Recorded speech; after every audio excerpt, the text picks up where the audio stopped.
many feminists would come to me and say, but this dress is very oppressive. This scarf is very oppressive.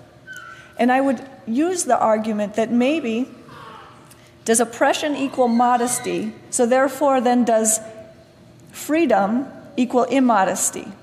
And they said, yes, you should have the right, if you don't feel like wearing a shirt, to not wear one, or not cover your hair or whatever. That freedom to them equals immodesty. And I ask what that freedom buys them in this society. And my guess is that it buys them very little. In this society where women are used to sell products, sell products. In this society where women are put all over the television and used to sell alcohol, to sell cigarettes, to sell everything in the society, I think that the status of women is lowered because of this freedom that we've been given here.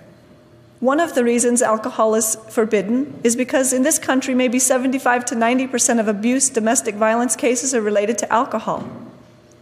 Men are drunk and they hit. This is not fair just to women. Drugs forbidden for the same reason. Gambling, similarly.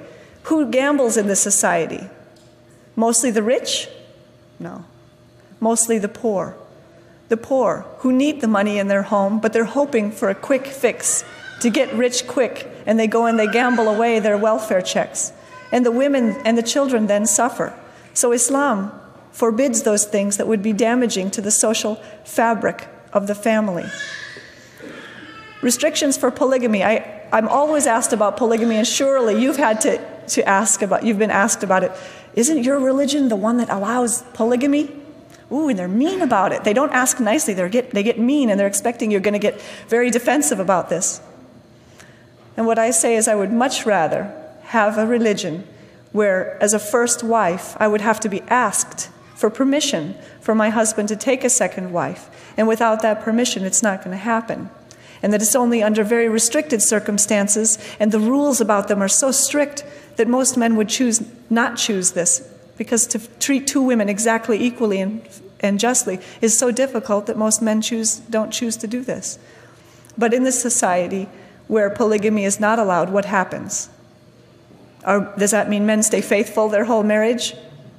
About 50% of marriages end in divorce due to infidelity, primarily on the male's part. So this rules of polygamy actually are a safety net in society, a safety net against what is haram and what would be humiliating to a woman. I can't think of anything more humiliating than being a loyal wife whose husband had a mistress.